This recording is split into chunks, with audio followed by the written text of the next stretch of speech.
Yeah, it's obviously a legacy game. It's been around for a long time.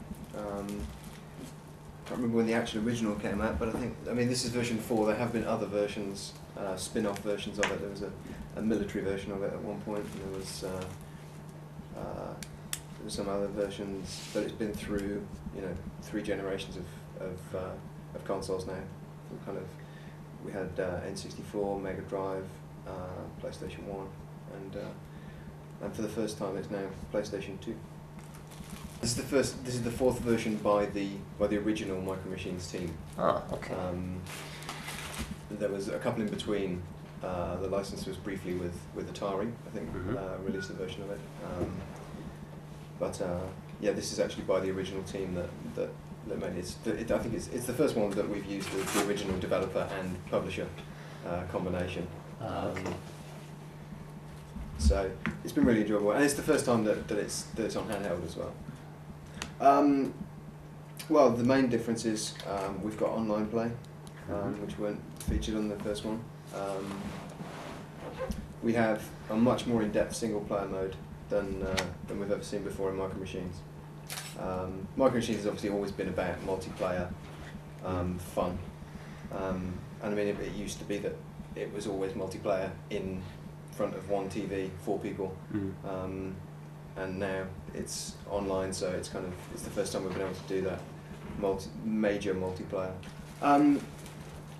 Well, the online works with up to 4 players, pretty much as it would work on one screen. Just means you can play over bigger distances on ad hoc Wi-Fi as well on the handhelds. We've also got on PSP, we've got a system share, so you can turn the PSP sideways and play with a friend sitting opposite you on the same screen. Which I'm not sure if it's been done on PSP before. I think it's maybe the first multiplayer game on PSP. The player on the left side of the console would use the D-pad and the analog stick, and they've also got a trigger there as well. And the person on the other end uses the trigger. For me, getting 3 friends in the same room. I mean, the online play is great because it enables you to do it if you don't have friends, which, as someone who works in the games industry, obviously I don't. But you can, getting together 3 friends to sit with you and play against each other and really kind of jostle for position in front of the TV and knock each other off. It's still very satisfying.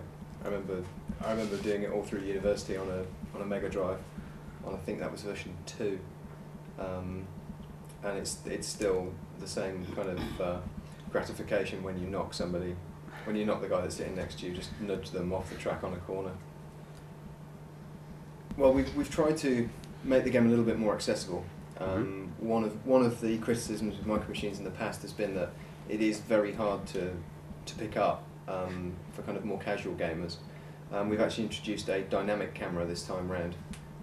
So in version 2, it was a top-down overhead view, directly overhead, that kind of panned round with the thing.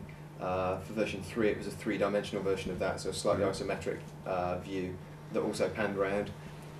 With version 4, you actually have a kind of third person from behind the car dynamic camera that will anticipate the turns before they come up, so it kind of helps you guide yourself around the maps. The reason I think the older versions were more difficult was because you really had to learn the track. You had to know what was coming off screen before you actually could see it. So you were almost anticipating the turn before you could see it on the screen. Whereas now it's much more dynamic. We have included those 2 cameras in this version. We are defaulting to the new dynamic camera, but also available is the version 3 camera and the version 2 camera as well. Yeah, we've got the pool table back, the bathroom, and we're now kind of going further as well. You probably remember Driller Killer from the original, which was I think in the garage, but we've now kind of gone outside as well, so there's a sewer level and a garden, lots of garden levels. There's a shopping centre, supermarket, checkout till, fast food restaurants. There's lots of kind of new, further afield tracks, but still keeping that theme of kind of tiny cars in big environments. There's a track editor that allows you to, I think 3 of the environments, you can plot your own route through the environment. So you kind of set waypoints, and are able to kind of, you just get this kind of big map, and you can kind of say, here's the track. You lay out your own track around the environment. You basically draw a line around the terrain to say this is where they have to race, and the editor will generate objects to deflect you so that you can only take that course. So it will kind of lay down things like, if it's the kitchen, it will lay down Cheerios, or breakfast cereal, or sugar spills to kind of guide you around the track. I mean, it's basically using the idea that, you know, these are tracks. The backstory of the game, if you like, is that, you know, these are tracks that have been built by kids to race their toy cars around, around their bedroom or their loft, or, you know, various places. And they've kind of, as people do, you know, in their garden, and you kind of, you draw it out with objects so that you can kind of, you know, follow the track. And then you would put kind of obstacles, so pools of water and things that you have to race around. Yeah, there's a lot more interactive kind of objects in this new version. Yes, you'll get a kind of, it'll be kind of a chicken run, and there'll be chickens pecking down as you drive through, and you have to kind of avoid them. And there's lots of that. There's things like the supermarket checkout has objects rolling down. Snooker balls on the pool table will kind of bounce around, so you have to kind of anticipate, you know, change your route to try and suit the objects. And the same as the old ones, there's things like the kitchen sink has a sponge in it that you have to stop the car on, and then the sponge will take you across the water and then race off on the other side. There's also things like there'll be a drawer open in the kitchen, and if you drive into it, it will close and you'll pop out. The top drawer will then open, you'll pop out the top and start again, and air vents that push you up onto higher levels of the map. Yeah, there's lots more interactivity. With the Havoc engine that's being used, and renderware, we've been able to kind of create much more complicated physics, much more interactive objects in the levels.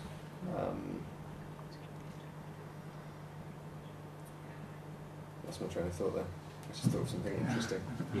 All of the track objects were kind of just obstacles, whereas these are kind of, you know, there's things like chess pieces that will fall over and roll across the track, so that you can kind of, if you're very skilled, you can actually kind of knock objects over to impede the people behind you. And yeah, it's from the same team that did Mashed. Yeah. If you've played that one. Which again is a kind of similar. This is kind of using the same sort of physics, and there's a lot more emphasis on power-ups in this version as well. There's a lot more kind of weapons pickups, so that, especially with the dynamic camera, it's kind of taken it a little bit away from the racing element to make it a bit more kind of. We have a battle mode where there are a lot more power-ups, so you can either do the kind of old school straight race, or you can do the kind of, there are missiles and machine guns, and but they're all kind of child related. So the machine gun is like a pea shooter, and then there's like a shocker, like a battery thing to electrify people, kind of sonic boom that pushes people off the track.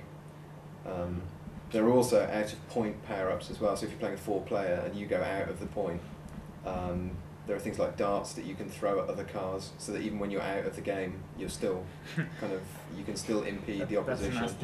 Yeah, you can roll. Yeah, you can roll marbles and coins and things. Shoot wasp missiles. We've also pushed the element of collectability. Okay. You basically collect cars throughout the game by winning.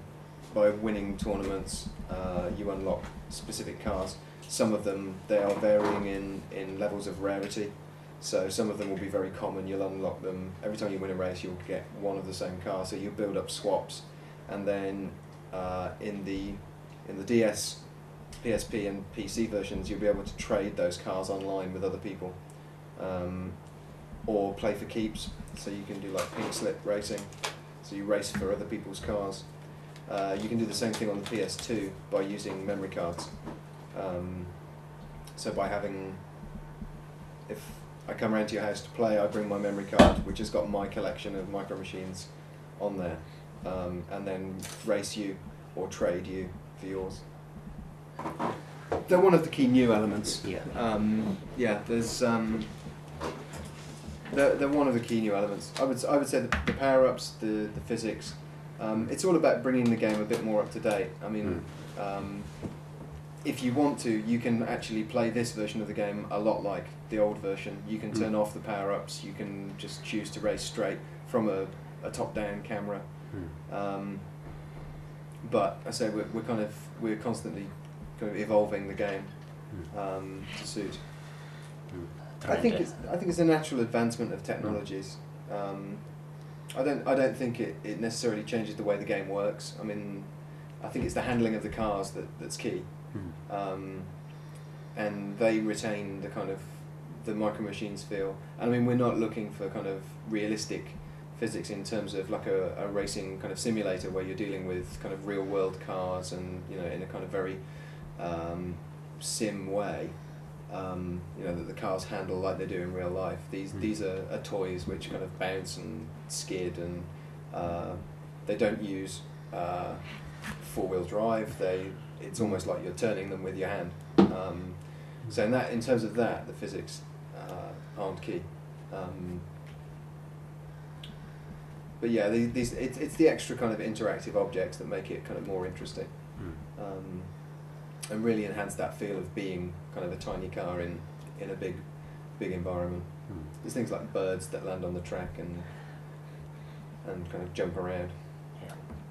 I think it would be very interesting to find out, in very much the same way as Sensible Soccer.